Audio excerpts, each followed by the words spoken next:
현숙한 여인, 성숙한 교회. 여러분 각자가, 우리 모두가 이렇게 되는 축복이 있기를 바랍니다. 현숙한 여인은 가문을 일으켜 세웁니다. 부두엘의 이 딸 중에 아주 재기발랄하던 리브가라는 이 소녀가 이 아브라함의 가문에 들어왔어요. 자기 아버지 집에서 하는 거 다 내려놓고요, 이 아브라함 가문의 메시아 계보 이어가는 거 있죠. 그 아랫대에 보면은 레아라는 여인이 나옵니다. 이 야곱이 사실 레아의 동생을 더 사랑했더랬어요. 원치 않는 결혼, 자기가 어떻게 보면 실패한 결혼이죠. 근데 레아는 거기에 전혀 시험 들지 않고 오히려 믿음의 인물들, 레위라든지 유다라든지 이런 인물들을 낳아서 기른 것입니다. 여기서 우리가 레아의 형제인 라헬을 좀 생각해 봐야 되는데, 하나님께서 이 라헬을 통해서 시대적인 인물, 하나님의 계획이 들어있는 인물 요셉을 주신 거예요. 그런데 이 라헬이 요셉을 품을 그릇이 아니에요. 우상 가진 여인이고 항상 시세 많은 여인이고 이렇거든요. 그러니까 라헬의 사명은 거기까지입니다.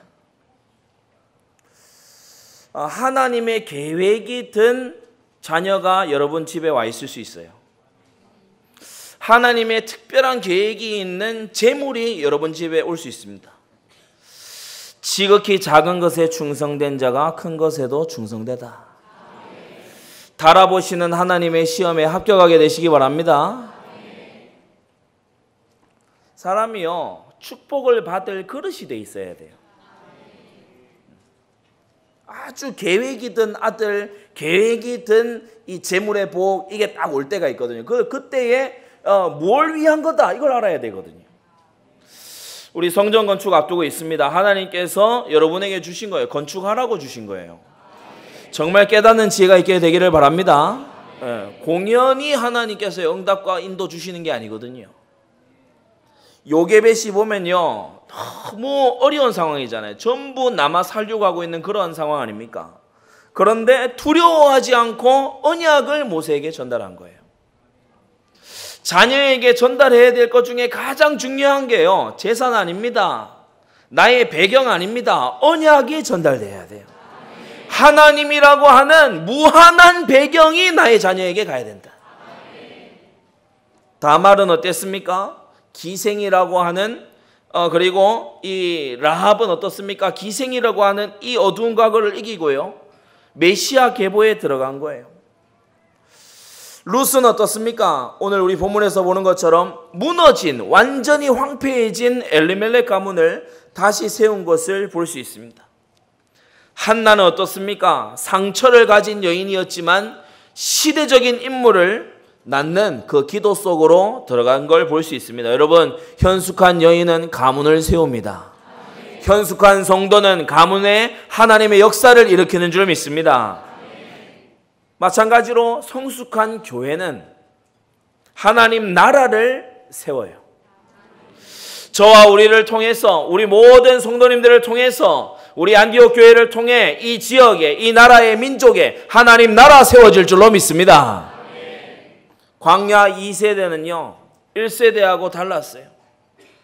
이 광야 2세대는요 이 하나님의 기적과 응답이 일상이 돼 있는 세대거든요. 그러니까 응답 받는 게 당연하고 인도 받는 게 당연하지 못 받는 게 당연한 게 아닌 세대. 여러분, 우리 후대들이 그렇게 자라가야 됩니다. 이 복음 따라가고 말씀에 순종하는 게 당연한 게 돼야지, 너무 어려운 게 되면 어떻게 되겠습니까? 광야 2세대는요 약속의 땅을 유업으로 받고 가나안을 정복하는 그런 교회가 된 거예요. 다윗의 신정국가 교회는 어떻습니까? 오고 오는 세대의 기념비적인 그런 역사를 남긴 것입니다. 초대 마가다락방 교회는요 사도행전 1장 8절의 성취를 몸소 체험한 교회예요. 이 마가다락방 교회의 명맥을 이은 안디옥 교회는 세계복음화에 비로소 도전한 교회입니다. 안디옥 교회가 세운 지교회인 에베소 교회는요, 세계복음화의 전초기지가 된 거이지요. 여러분, 성숙한 교회는 이리저리 혼란스러운 일을 하는 게 아니라 하나님 나라 세워갑니다. 그러면 오늘 크게 두 가지로 말씀을 받는데, 첫째, 현숙한 여인입니다. 오늘 이 본문에 나오는 룻기 3장 11절 현숙한 여자라고 번역된 히브리어 에셋 하일은 잠언 31장이 설명하고 있는 현숙한 여인입니다. 우리 잠언의 결론이 뭐죠? 지혜를 얻어라, 이걸 조심해라, 저런 걸 잘해야 된다, 이건 멀리해라, 이건 가까이 해라. 잠언의 결론이 뭐냐 하면 이 모든 것을 가진 지혜로운 여인을 만나면 넌 승리한다. 우리 신약적인 의미에서 풀이하자면요, 사람이 복음을 가져야 되고 말씀을 알아야 되고 기도도 잘해야 되고 전도도 해야 되고 신앙인은 이렇게 살아야 되고 이런 것을 하는 교회를 잘 만나야 된다. 그게 구약과 신약입니다. 자, 그러면 이 에셋 하일이라는 것은 현숙하다 또는 유능한 여인, 강한 여인을 말해요. 우리가 현숙하다 그러면은 머리 길게 늘어뜨리고 스카프 두르고 막 이리저리 다니면서 하하호호 하는 그런 여인이 아니고요, 강한 여인입니다. 우리가 잠언 31장을 보면요, 이 여인으로 말할 것 같으면 안 주무시는 여인입니다. 이 3장 11절에 보면은 룻이 이 현숙한 여인이라고 했어요. 보아스, 믿음의 사람, 믿음으로 기근을 이겨낸 보아스에게 하나님이 주신 축복이고 응답이에요. 저 여러분 모두에게 이러한 응답이 있고 또 앞으로 있게 되기를 바랍니다. 이 에셋 하일, 현숙한 여인, 유능한 여인은요, 잠언 31장을 보면 그 남편에게 신뢰를 준다고 했어요. 사람이 믿을 수가 있는 사람, 참 이런 사람은 귀한 사람이죠. 남편에게 일생에 선을 행하고 악을 행치 아니한다고 했어요. 선행을 행하는 거 있죠. 이 바탕이 하나님이 주신 거듭난 마음으로 선하게 이렇게 형성되어 있는 거예요. 이 여인은 가정 경제에 어떤 역할을 합니까? 첫째, 근면합니다. 양털과 삼을 부하여 부지런히 손으로 일한다고 했어요. 막 엎어져 가지고요, 게으르게 그렇게 살아가는 게 아니라, 남편 뭐 하냐 하면서 바가지 끓는 그런 여인이 아니라 근면한 여인이라는 거예요. 그리고 엄선해서 재료를 고르는 거예요. 먼 데서 양식을 가져오는 거예요. 이거 저거 아무거나요, 막 시중에서 파는 막 인스턴트 막 이런 거 아무거나 긁어다가 자식에게 퍼먹이는 그런 여인이 아니고 엄선하는 그런 어머니다. 그러면서 부지런한 여인입니다. 밤이 새기 전에 일어나서 그 집사람에게 식물을 나눠주는 부지런한 여인이에요. 그에 게다가 지도력이 있는 여인입니다. 여종에게 일을 정하여 맡긴다고 했죠. 숙고하여서 결정하는 그런 여인이에요. 밭을 간품하여 산다. 간품한다는 것은 아주 숙고한다는 거예요. 그리고 재생산하는 여인입니다. 그 손으로 번 것을 가지고 포도원을 심는 그러한 생산적인 일을 하는 여인이에요. 성실한 여인입니다. 힘으로 허리를 묶으며 그 팔을 강하게 하는 성실한 여인입니다. 끊임없이 학습해서 계속 발전돼 가는 여인이기도 합니다. 자기의 무역하는 것이 이로운 줄을 깨달았다라고 합니다. 노력을 그치지 않습니다. 밤에 등불을 끄지 아니하고요, 노력을 거듭하는 거예요. 누굴 위해서 지금 이렇게 하는 겁니까? 자신을 위해서가 아니에요. 남편과 자녀들을 위해서 헌신하는 생애를 살아가는 거예요.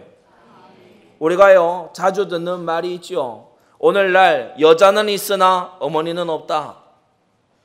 여자는 있으나 신실한 너무 믿음 가는 그런 아내는 어디 있느냐. 우리나라 통계가 말합니다. OECD 국가들 중에서 이혼율이 이렇게 높을 수가 없다. 물론 남편과 아내의 쌍방의 책임들이 있겠지만 오늘 현숙한 여인으로 다시 시작하게 되시기를 바랍니다. 현숙한 여인은요, 남편 원망하고 그러지 않아요. 남편에게 믿음을 주고 남편에게 선을 행하고 가정경제에서 이처럼 하는 거 있죠. 하나님의 말씀입니다. 수공물을 가지고요, 손으로 직접 일을 하는 거예요. 우리 집에서 그런 말을 하는 경우가 있어요. 소근육, 작은 근육이 발달을 해야 된다. 여자가 남자보다 오래 사는 이유들 중에 하나. 이제 남자 평균 수명이 짧은 이유들 중에요. 하나는 딴 것도 있어요. 자꾸 위험한 짓을 해요. 자꾸 위험한 데 올라와서 뛰내리고 자꾸 어디 뭐 줄에 매달려 있고 이러니까요. 평균 수명 팍팍 깎아 먹어요. 그런데 이제 여자가 일반적으로 오래 사는 이유, 소근육이 발달해. 이 소근육은 언제 발달하냐? 이 설거지하고 집안 청소하고 자질구레한 이 일을 할 때에. 이 남자들이요, 이 일을 안 하기 때문에요, 이 소근육이 발달 안 하고 뭐 쓸모없는 큰 근육만 발달해 있는 거예요. 아무 쓰잘데기 없는. 그래가지고 저는 이 나서가지고 제가 설거지 가가지고 막 하면서요 얘기합니다. 내가 소근육 더 많아져야지. 그렇게 얘기해요.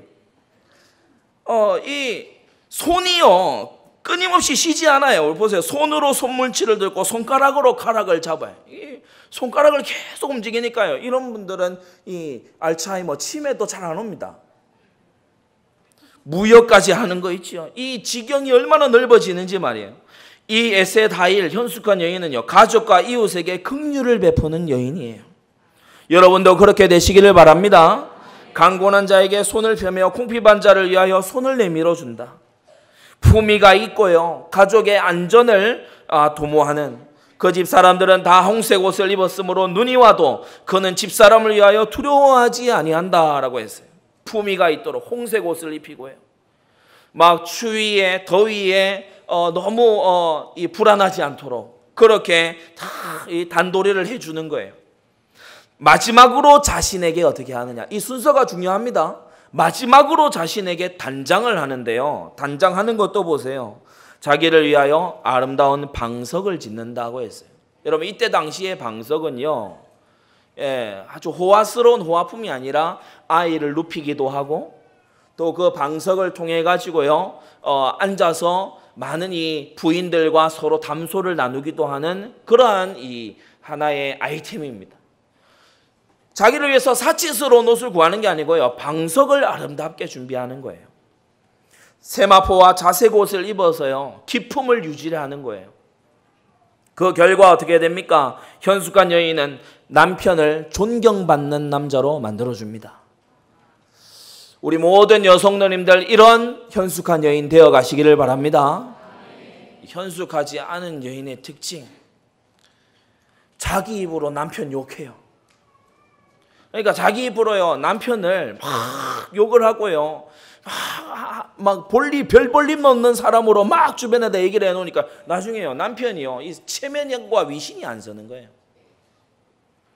그러나 현숙한 여인은 그 남편으로 하여금 그 땅의 장로로 더불어 성문에 앉게 만들어준다.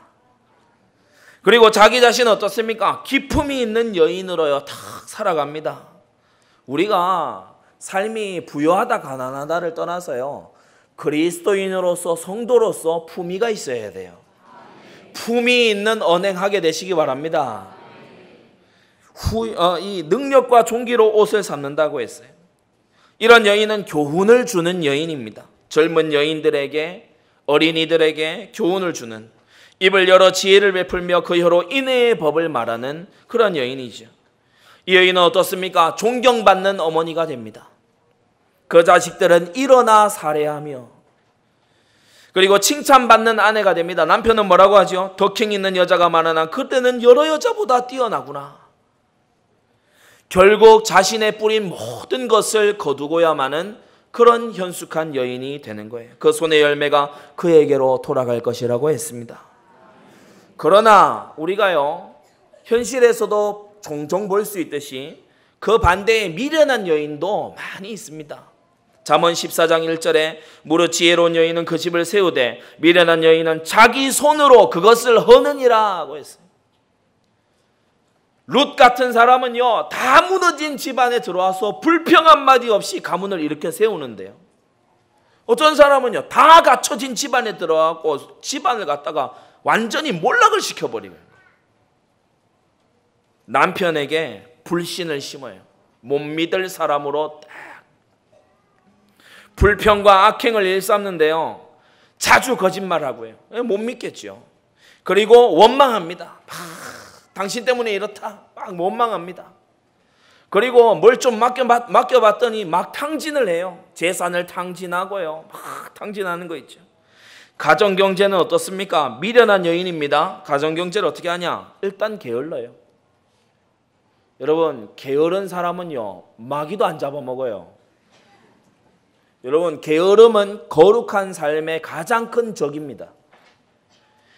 그리스도인은 게으름으로부터 건진받아야 돼요. 여러분, 게으름으로부터 건진받는 은혜가 있기를 바랍니다. 가정에요, 아무거나 사서 먹여서요.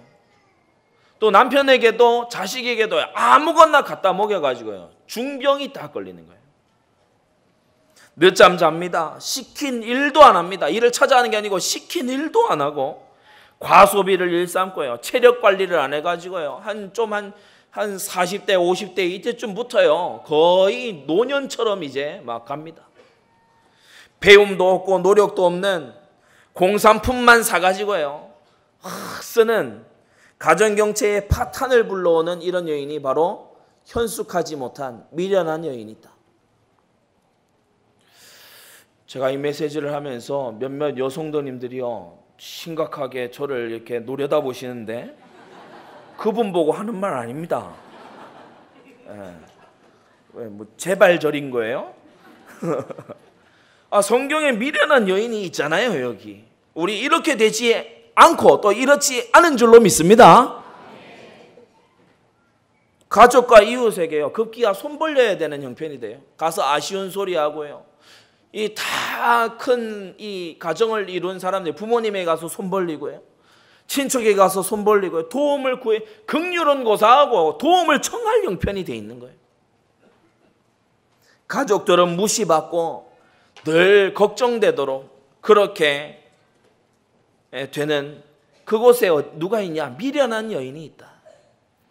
자신에게는 어떻습니까? 방석이 아니라 사치스러운 것으로 못할 형편이면은, 사치를 못할 형편이면요 시샘하고 불만 어린 표정이고요, 은근히 원망을 하는 그런 상태. 기품은 어디 갔는지 없고 볼품 없는 사람, 열매 없는 사람. 사람도 다 이렇게 각기 나뉘듯이 큰 둘째, 교회에도 성숙한 교회가 있고 미숙한 교회가 있습니다. 첫째, 교회에도 미련한 교회, 불충성된 교회가 있어요. 우리 이러한 분위기 만들지 말아야 됩니다. 그 예가 고린도 교회예요. 남편 대신 그리스도께 어떻게 하냐? 자꾸 불신앙해요. 예수께서 그리스도로 우리에게 24시 역사하고 계시는데 불신해요. 안 믿어요. 말씀이 이루어져 가고 있는데요, 사람이 어떻게 한 걸로 생각해요. 분명히 나를 성화시켜 가고 있는 중인데 못 깨달아요. 일부 예배 말씀 여러분 잘 한번 다시 들으시기를 바랍니다.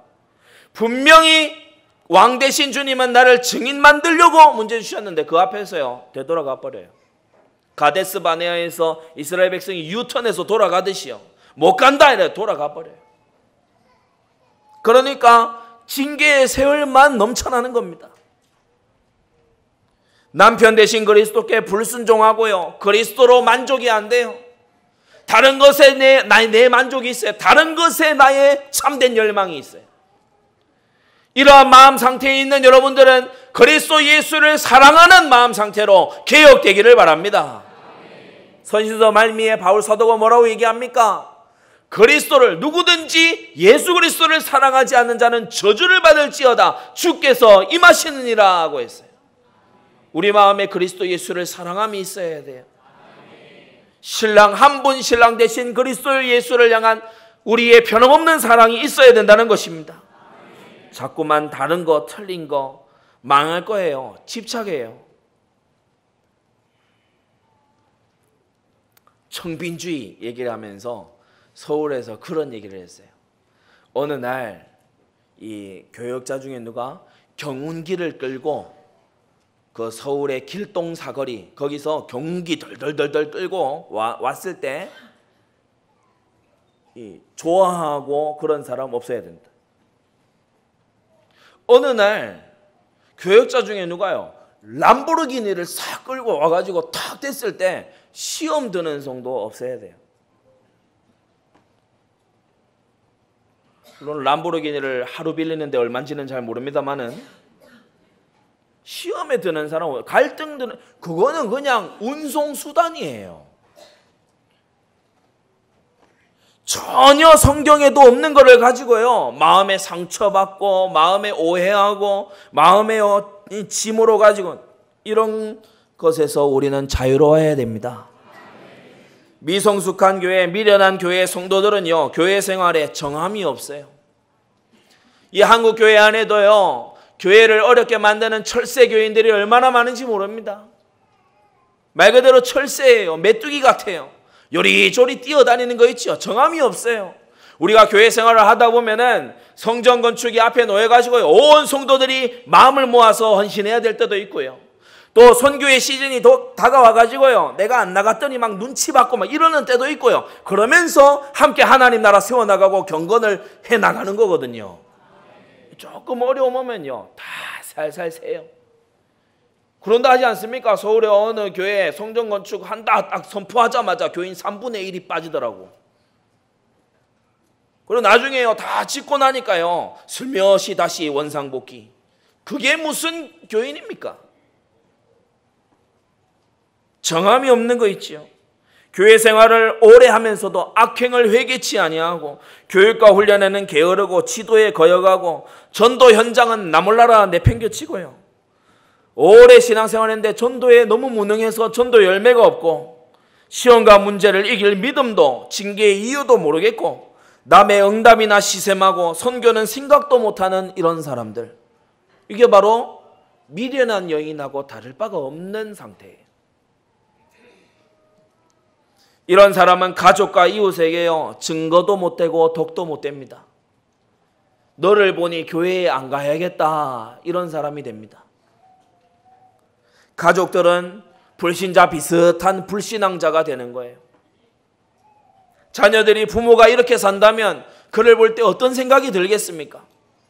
우리 모든 부모님들은 자녀들이 볼 때에 우리 부모님은 좀 부족하고 연약한데 하나님이 함께 하시는 역사가 있구나, 그런 증인 되시기를 바랍니다. 성도 각자는요, 이 미련한 교회를 보면 복음보다 딱 자아 중심이에요. 복음보다 이 자아에 중독돼 있어요. 그리고 말씀보다 세상의 말이요, 더 크게 들려요. 강단에서 뭐라고 하든지 내가 방금 읽은 인터넷 뉴스가 나한테 더 임팩트가 있어요. 기도보다는 내 생각이요, 훨씬 옳은 것 같아요. 전도보다는 지금 내 먹고 살 길, 내 형편이 우선이, 하나님의 절대적인 소원이 전도와 선교라고 아무리 부르짖어도 내 형편, 지금 내가 할 일, 내 앞에 닥친 일, 이 문제, 이거 지금 해결을 해놓으라는 거예요. 둘째로, 우리는 성경에서 성숙한 교회, 유능한 교회도 발견하게 됩니다. 모든 믿는 자의 본이 된 데살로니가 교회가 그런 교회였어요. 여러분, 우리는 성숙한 교회를 목사님 홀로 만들어갈 수 있는 것이 아닙니다. 우리 모든 성도들이, 태영아에서부터 노년에 이르기까지 모든 성도들이 함께 유능한 교회, 성숙한 교회 만들어가야 될 줄 믿습니다. 이 성숙한 교회는 남편 그리스도께요, 인정받는 교회가 돼요. 남편 그리스도께 인정함을 받아서요, 그 지경이 넓어지는, 지교회가 계속 세워지는 그런 교회가 돼요. 하나님의 소원과 계획과 뜻에 전심전력하는 그런 교회. 참, 우리가요, 어쩌다가 이 한 시대에 같이 만나서 하나님의 뜻에 전심전력할 수 있었는지 말이에요. 저랑 군복무 같이 한 어떤 동기는요, 해외에 나가서 사업이 대박이 터졌더라고요. 그래서 그 방송국의 어떤 다큐멘터리 거기에 나오더라고요. 그거 보고 저도 알았어요. 방송국 다큐멘터리에 나오더라고요. 젊은데 막 수십억을 버는 성공을 한 거예요. 외국에 나가서 말이에요. 그래가지고 막 인터뷰하고 하더라고요. 부럽습니까? 우리는 하나님 나라의 일을 하는 사람들입니다. 돈이면 다냐? 불쌍한 거 있죠. 그거 그렇게 일구고 그거 지키려고요 아둥바둥거리면서요. 우리는 지교회 세우고 세계복음화하고 미전도 종족에게까지 나아가는 거룩한 교회의 지체로 부름받은 것입니다. 어쩌다가 이 영광에 들어오게 되었는지 말이에요. 맞습니까? 어쩌다가 이 영광의 대열에 내가 서게 됐는지 말이에요. 참. 성수관 성도, 성수관 교회는요, 맹약과 서약에 신실합니다. 날마다 회개하고 갱신하기를 부지런히 하는 거 있죠. 훈련을 부지런히 받습니다. 여러분, 복음과 이 하나님의 말씀 기독교는요, 우리 본성에서 나오고 우리 속에서 나오는 게 아니에요. 그래서 배워야 돼요. 우리 속에서 나오는 거면은 저 산골짜기 가서 눈 감고 깊이 생각하면 됩니다. 근데 속에서 나오는 게 아니에요. 말씀에서 나오는 거고 계시로 주어진 거고 하나님의 진리의 비침을 받아야 되는 것입니다. 지도에 일사불란한 거 있죠. 그러면서 현장을 지속해요. 좀 어렵고 힘든 현장이라도요, 지속하고 뚫어내는 거 있죠.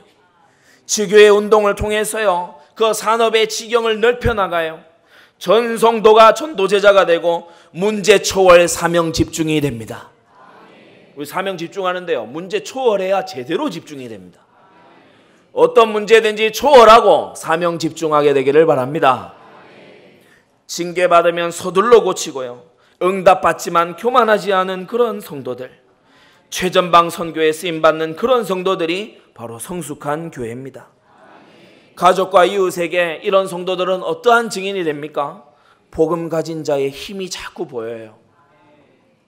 그래서 특징이 있는데, 불신자인데 또 교회 다니는, 그냥 교회만 다니는 무늬만 신자인데 어려운 일을 만나면 여러분이 생각나요.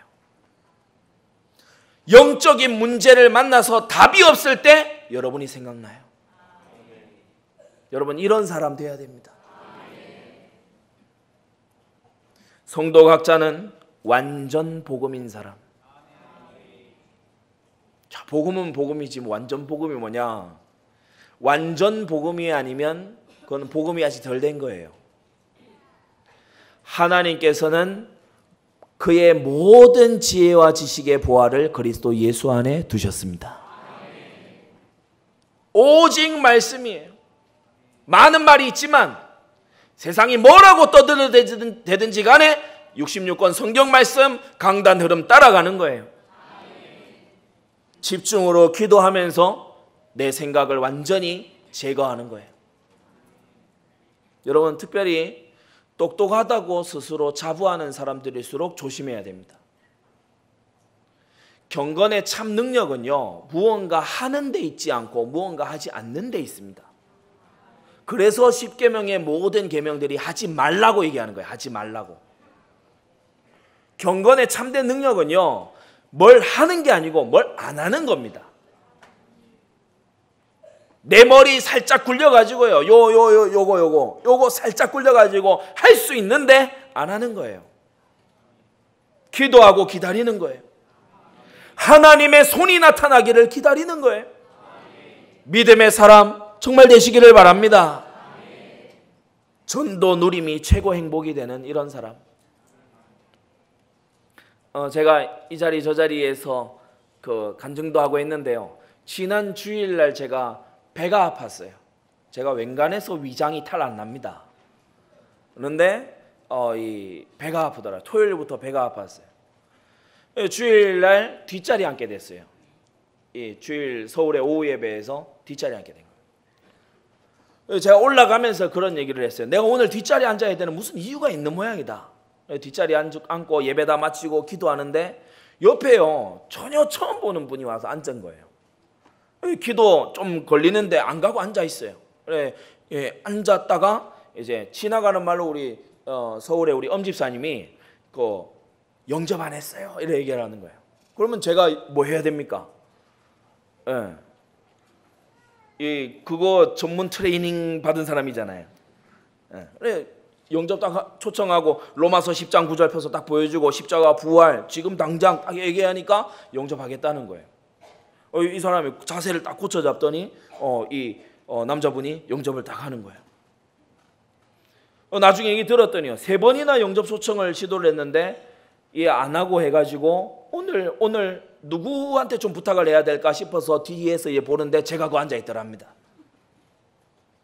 전도 누림이 행복한 사람. 그런 복통이면은 계속 와도 돼요. 하나님은 구원 얻을 자를 예비하셔서 여러분 옆에 갖다 두신다.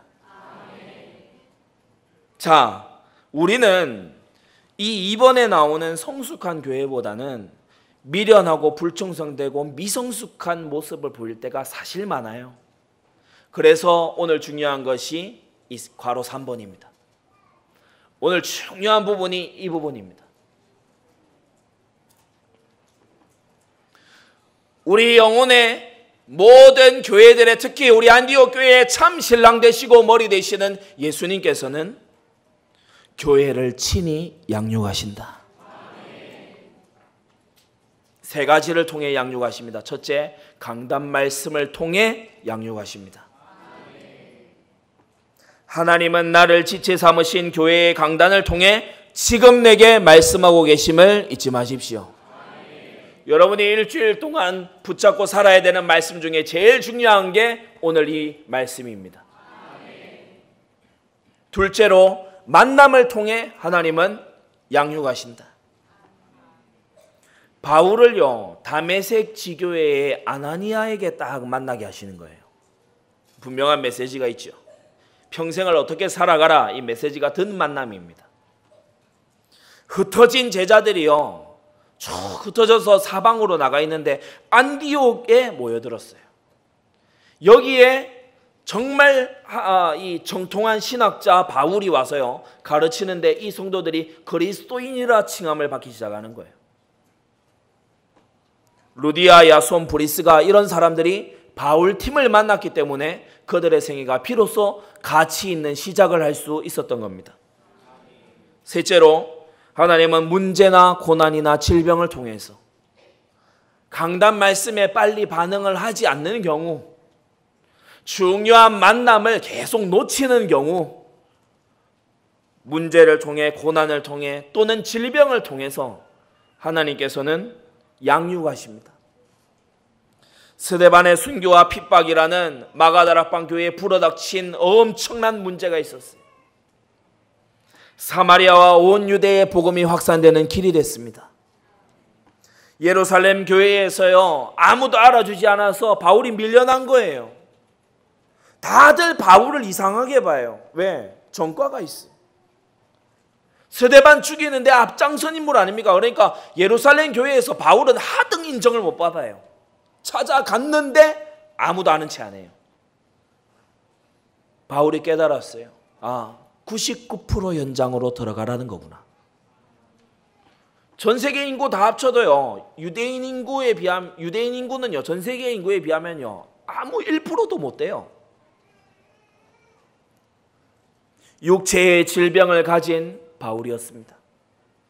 자고하지 않고 오직 은혜만 말하게 하는 하나님의 양육이고 인도였습니다. 여러분, 하나님은 범사에 헤아려 우리에게 좋은 것을 주시는 아버지이심을 믿게 되시기 바랍니다. 결론입니다. 성숙한 교회에 속한 성도답게 우리는 열매 없는 어두움의 일에 참여하지 말아야 돼요. 열매가 나는 일을 하세요. 기독인들이 왜 담배를 안 피우는지 아십니까? 열심히 빠는데 배가 안 불러요. 겉은 하얀데 속이 까매요. 생긴 것 자체가 흑암이에요. 기독인들이 왜 술을 안 마시는지 아십니까? 물같이 생겼는데 정신을 다 뺏어요. 분명히 물같이 생겼어요. 뭐 어떤 건 보리차같이 생겼고. 근데 분명히 물인 것 같고 보리차 같은데 정신을 다 뺏어요. 열매 없는 어두움의 일에 참여하지 말아라. 여러분 자충만 해가지고 대관절 무슨 응답이 오겠습니까? 좀 틀렸다 지적을 받으면 겸손하게 아멘하고 고치세요. 기도 좀 더 해야 된다. 집사님 기도 좀 더 하셔야 됩니다. 그러면은 기도하고 있어요. 이러지 말고 예 기도 더 하겠습니다. 그게 하나님의 백성임을 믿습니다. 자 충만해가지고요 조금만 자존심에 스크래치가 나도요 지나가면서 자존심 살짝 건드려도요 나한테 그런 말을 했다 하면서 감히 나한테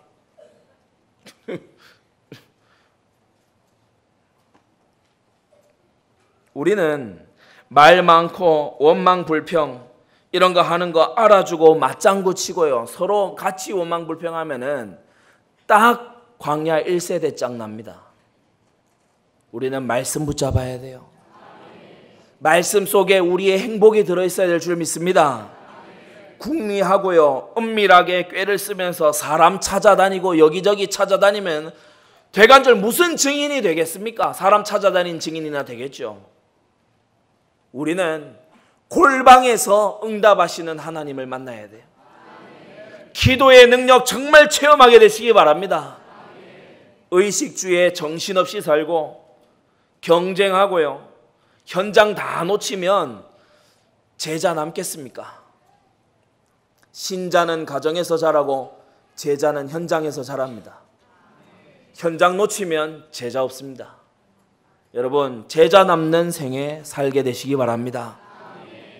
이 시간 우리 받은 말씀 가지고 다 같이 기도하겠습니다. 하나님 내가 성숙한 교인 우리 교회가 성숙한 교회 유능하고 강한 교회 되어가게 해주시옵소서. 이 시간 다 같이 받은 말씀 가지고 기도하겠습니다. 하나님 아버지